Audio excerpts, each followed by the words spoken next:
Why we need video game violence. The Doom reboot does not make you wait for the gore. In the first 15 seconds, you've already crushed a demon's head to pulp with your bare hands. Within the first minute, you're already armed and popping heads like balloons. Within the first 5 minutes, you're suited up and painting the walls red. At times, you're moving so fast through so many bodies that evisceration starts to feel more like a form of locomotion than anything. Guts and gore are how you move through this world. Right. Doom is not a shy game. It doesn't hide what it's about. It even tells you in the opening cinematic verbatim that you're here to rip and tear until it is done. Right. In fact, Doom is so disinterested in anything else, the first time anyone even tries to have a conversation with you, you end it early by punching the intercom they're talking to you through. Fuck that shit. No The Doom conversation. reboot and its sequel are obviously extremes. They're I've never obviously played a Doom pushing game. the boundaries of how violent they can be, what their violence can look like. And they've done that well, I think. Dare I say, even tastefully. This is a series that makes hyperviolence, guts, gore, gibbs palatable, even for a more mainstream audience. But that thing I said before about violence being the primary mode of engagement here, more or less how you traverse the world in these games, that part isn't quite so unusual. In fact, at the risk of sounding like a Sunday school teacher, I'd say a huge proportion of video games in general, maybe even the majority, use violence in exactly this way. Right. Even games that don't look violent. Right. Fortnite, with its bright colors and advertiser-friendly aesthetics, is still, at its core, a game where you shoot people to death. Yeah. Pokemon is the highest-grossing media franchise And it's in violent. the world, and it's essentially fantasy dogfighting. Even in some of the cutest, most kid-friendly games around, You're like stomping Mario on shit's or head and Kirby, just you're still disintegrating it. stomping on Koopas and devouring Waddle Dees. I get it for Doom, obviously. That's Doom. Violence is the whole point. But how does it even belong in these other games? Why default to it? Surely these games could have had some other actions, other ways of interacting with their worlds? I mean, in real life, most humans seem averse to violence. You have entire social frameworks. Hold up, y'all. I never even posted the live. Got to do that, twin. Got to. I'll edit this part out of the YouTube video.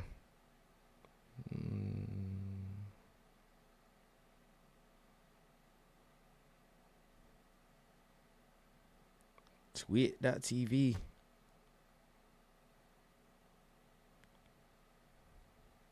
Slide.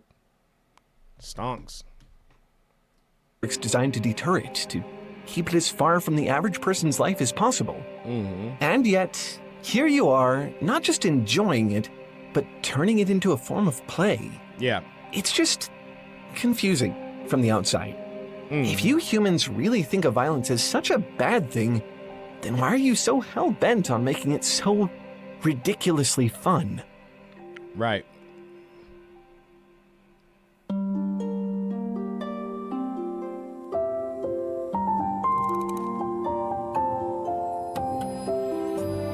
I really enjoy this guy's videos. I've been watching it for a long time, like just like stuff about like mythological stories or creatures and nightmares, dreams, all that good stuff. It's a really great creator. I recommend subscribing to them as well.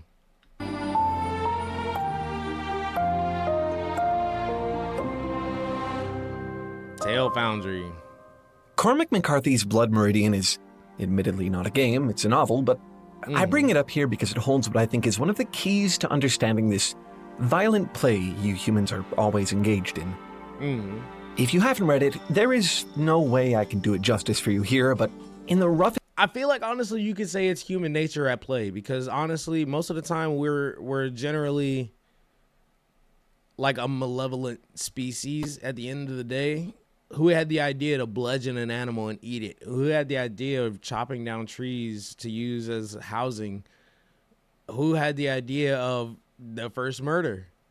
You know, the story of Cain and Abel, you know, like people back in the day conquer and become king. You have to enslave somebody to get all that work done, because people aren't going to do it out of like the kindness of their heart unless there's a one goal mindset amongst an entire community. There's always going to be somebody who wants an uprising or seeks some type of validation through any way, shape, or form. There's no real difference between good and evil. It's just a perspective of each side. In this terms, it's about a gang of scalp hunters and their campaign of terror across the old American Southwest. Like Doom, it is in many ways about the violence, just in a different way. The things these men do will horrify you. You will wonder as you read, what redeemable trait do they have? Why would the story follow them? What do they have to offer? What's the point of all this killing and bloodshed and wanton cruelty? Why do I need to see the murder of all these innocent men and women and children and animals? Unlike Doom, Blood Meridian's violence is very matter-of-fact. Brutal, yes, but in realistic ways. There is no need to exaggerate. The horrors of mere men out in the world are more than enough. We're just here to witness them. As if to put a finer point on that, there is someone among them who is not merely a man. Judge Holden, the towering albino, the mysterious prophet, the one at the center of all this violence, acts as a sort of incarnation of the story's brutality. This nigga's creepy as shit. Mouthpiece for it. Throughout the book, he pontificates about the nature of the world they live in and their role as human beings who are willing, even destined, It's to that do smile, violence bro. in it. Men are born for games, he says to the gang during a debate at camp. Nothing else. Men know too that the worth or merit of a game is not inherent to the game itself, but rather in the value of that which is put at hazard. This is particularly meaningful coming from the judge. Despite his charm, his scholarly vocabulary, his affable nature, the judge is as close to pure evil as I have ever seen. Even the other gang members, as drenched in blood as they may be, can see what he is. He's an avatar of evil, a demonic presence. He is more intimately acquainted with the darkness of the human heart than anyone else in their company, maybe anyone else on Earth. He is the authority on all wickedness. And by his reckoning, it's all just a game. Of course, any game must have stakes. To the judge, violence is simply how humans create them. Any considerations of morality are secondary. To him, violence is just a form of play. And, as the judge says, every child knows that play is nobler than work. Not only does the judge find the crimes of the game justifiable, he finds them necessary. Not once does he ever show a hint of hesitation or empathy. He doesn't just find it easy to engage in vile acts, he believes that his penchant for cruelty is a core part of human nature. When I think about how ubiquitous violence is in games, and pretty much all entertainment for that matter, part of me worries that the judge is right. I mean, if the value of a game is in its stakes, then it would stand to reason that violence, even so far removed from reality as to be unrecognizable, would form the basis for so much play. Maybe the judge is onto something when he says that war is the ultimate game. Maybe violence is just human nature. It can be. Hatred is perhaps one of the most appropriately titled games of all time. It's a perfect description of how people tend to feel about it. It's a game notorious not necessarily for its content, but for the massive backlash it received on release. It's hardly the first game to stir up the old video game violence controversy, but it might just be the most iconic. A cursory glance at the game is more than enough to understand the outrage. Even its announcement trailer was just irredeemably provocative. The voiceover reads like a middle schooler's edgy 4chan post, describing how the main character wants to carry out a, quote, genocide crusade against the human worms feasting on the world's carcass. A Polygon article by Colin Campbell described the emotion in their newsroom when they first watched it as one of genuine revulsion. This was the general sentiment among the major outlets. When the game released in 2015, predictably it was almost universally panned. Okay, I'm not going to act like it was some mystery like hatred. Nigga said, yeah, let's just genocide all this shit, like, and make a video game about it. Like, you know, what the fuck? Like, what was the game about? Is one of those cursed, disturbed, never released ever again one of them games? Because what the fuck was that? That sounded like it wasn't gonna be a good game to play. Like that's just gonna create murderers, basically. That's something that my grandma always talked about. She said like playing like games like GTA would desensitize you to stuff like that in real life. And then like honestly, I feel like the opposite. If I see some shit that could happen like that, or like some shit going down, I'm even more scared because like the things I do in video games, if somebody's willing to do some shit, bad shit to somebody in real life, what's to say they wouldn't try some shit on me? That's why we got motherfuckers like Jack the Ripper and stuff like that IRL from the past, or niggas that's still doing shit, you know, or like taking inspiration from other murderers and shit like that. They get inspiration from video game violence too, but it's all perspective on how you see it. It was so hated. I feel it myself, obviously. But I bring it up here because I think it serves as an interesting counterpoint to the judge's perspective.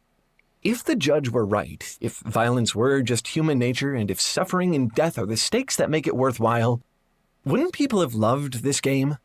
I mean, here's an opportunity to turn those basest violent instincts into pure, unadulterated, vindictive, malicious play, right?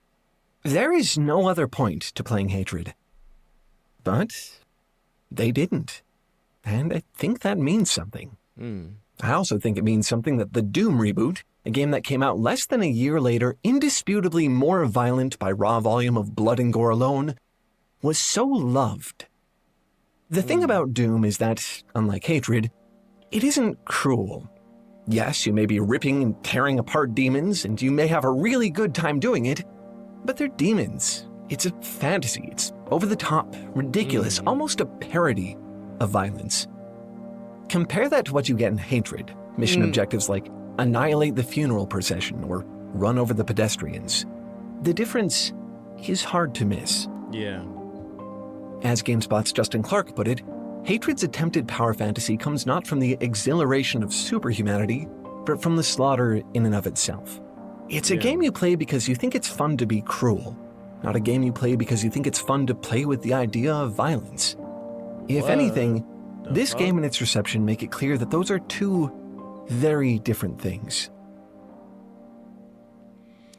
Yeah, All right, I mean, you could kind of say the same thing or see the same type of violence. Like, I know that article said something about GTA, but like, if we're going down the street, getting out of our car and mowing down an entire sidewalk of people, just because we have other choices that we can make, like do something else or be a functioning member of the society of GTA or not, is really up to you. It's a fantasy world. It's like, I don't know. Where's the line? You know, where's the line between that game and going out purposely doing it versus GTA, where you have multiple choices in the game and it's not like marketed as a bleak black and white, you know, murder game.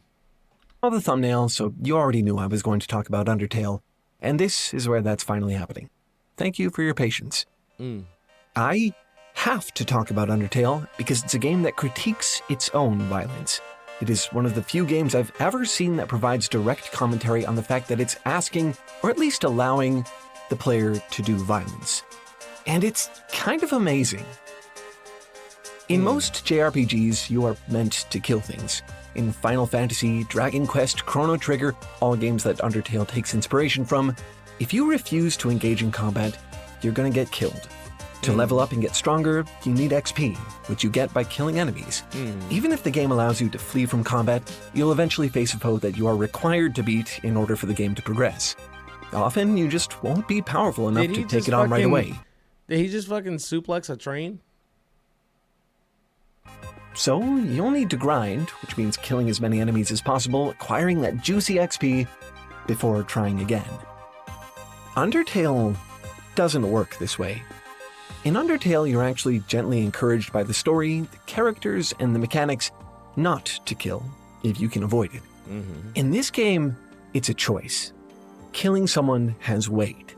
You can kill as many enemies as you want, you will get stronger, but you'll leave permanent scars on the game's world in the process. Once lively towns will become quiet and empty, any residents you haven't slaughtered yet will retreat further into the underground. In one case, a shopkeeper flees their post, leaving a note behind that begs you desperately not to kill their family. Puzzles, whimsical Yeah. interactions, and friendly NPCs will almost completely disappear. You'll leave the vibrant, colorful world of the underground a hollow shell of its former self, a place so devoid of life and warmth that it's almost unrecognizable. It's kind of like that feeling or sense that like I assume that like mass murderers will get after they've completed their tasks, and like or like say like the Lich. You think about him from Adventure Time after he annihilated the entire world for Gulb, as he was said he was a scholar of Gulb. He got no reward. He was just lonely and was just dormant and was like, now what? You know? There was no reward. There was no, like, you got no satisfaction out of it. You're just alone. And in video games, they kind of portray that, like, you monster, look what you've done. Now enjoy your enjoy your time here. Like, imagine if you played like an offline queue of GTA, but every character you killed or ran into, there was a story behind it. There was a vigil that was placed. And if you murdered everybody in this game and it was just empty, imagine you walking around GTA, there's nobody there. You get locked up and start over and over again. You could fall off a building and start over again. But imagine they never came back. How would you feel playing the game after that? You'd have to go online and play with other people because it's like, damn, like that shit's morbid as fuck. In Undertale, this path through the game is called the Genocide Route, and there's a reason I want to talk about it. It is hard to even play the game this way. You don't just get the Genocide Route by killing a lot of monsters. It's a very intentional thing. To complete it, you have to grind, like really, really grind. Depending on the player, a Genocide playthrough can take the game's usual 2 to 4 hour runtime and extend it to 7 to 8. Most of that extra time you spend walking in circles looking for monsters to kill or being killed by the route's exclusive super bosses. Bosses on the Genocide route are way harder than their neutral or passive counterparts, by the way, and it's not hard to see why. The player here is literally on the same kind of genocide crusade as Hatred's protagonist, and the characters of Undertale's world, unsurprisingly, take that threat far more seriously. You've made it a matter of survival. They're responding in kind. The Genocide route is, meaningfully, a dreadful way to play the game. In it, the characters hate you, the world hates you, the gameplay hates you, and there is vanishingly little in catharsis when it's all said and done. Yeah. The reward for completing this murderous slog is the destruction of the entire world. You also destroy any opportunity for future redemption in the process. The game remembers your crimes and goes out of its way to punish you for them, even on subsequent playthroughs. Yeah. The Genocide route demands truly colossal amounts of self-inflicted misery. In other words, you're gonna have a bad time. Interestingly, none of that has stopped people from doing it. Yeah. But I don't think that those are the 'Cause same it's a people that goal. would seek out a game like Hatred. I don't think that the fact that people complete Undertale's Genocide route is proof that the judge is right. Players don't endure the Genocide route just to be cruel. They do it to see what cruelty feels like. And I think most of them walk away concluding that they don't like the feeling. Yeah. I can't even guess how many people must have heartbroken ended their Genocide run early after being forced to kill a beloved character. It's kind of like, you know, when games give you the option to take the good or evil route. Yo, it was good just stopping by to say what's up. Hope your day was good, brother. Yes, sir. It's been great, bro. Thank you for stopping by. You know, we're just doing some reactions right now. Just watching some introspective videos, especially like, you know, a couple of them that will be on YouTube soon. But back to like basically like this video is about video game violence, and my opinion on like right now, like when games give you the option between good and evil, it definitely creates like a rift between like how are you going to play this game long term? Are you going to play the good route for majority of it? You're going to have some evil aspects, or if it's like I forgot what game I'm thinking of, but like the game that popped in my head was like God of War, but like I don't know. There's just so many different aspects of like games that give you the choice. And like you're like, I'm tired of playing the goody two shoes this time. I'm gonna be the evil guy. but certain things you don't go all the way because you know, like in your mind, you're like, I feel like this is like, it's pulling at my heartstrings to actually go out of my way to kill this person, versus somebody else that may be like, I'm literally a cold human being. It's kind of like showing who you are on the inside, because you can do whatever the fuck you want. It's O's and ones. You can start over and do a good playthrough if you want to, you know? That's the video. In 2018, Colin Campbell, the same writer who criticized the Hatred trailer, played the Doom reboot for the first time. By his own admission, violence makes him feel queasy. He'd been hesitant about even touching Doom for that reason. But when he finally got around to playing the game, something interesting happened. Definitely a lot of things can be played on how the aspect of the game like makes you like internalize it mentally. Because that comment basically, like, I do the same thing. You can separate the good from evil and the evil from the good, and then just play the game or disconnect from reality. It's just like, yeah, like, oh, if that cloak looks fucking sick, I'm gonna murder this person because like it really doesn't have any effect on the grand scheme of things. That's our God complex. Knowing that we can, like, imagine if video games, like, in another dimension, like, once we created, manifested physically, each playthrough has its own universe within it. You kill that person, like in Elden Ring.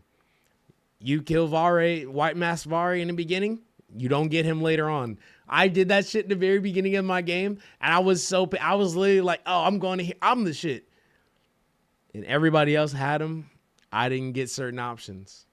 Luckily, my playthrough, when I switched from PS4 to PS5, my shit was corrupted and I had to start over. I kept him alive, bro. What the fuck? I kept that nigga alive, bro. I was like, nah, the choice to kill him was actually a bad one. So like you are confronted with your decisions in a lot of games, and I really, really enjoy shit like that. Despite his reservations, he found himself, quote, having a fine old time blowing demons to bits.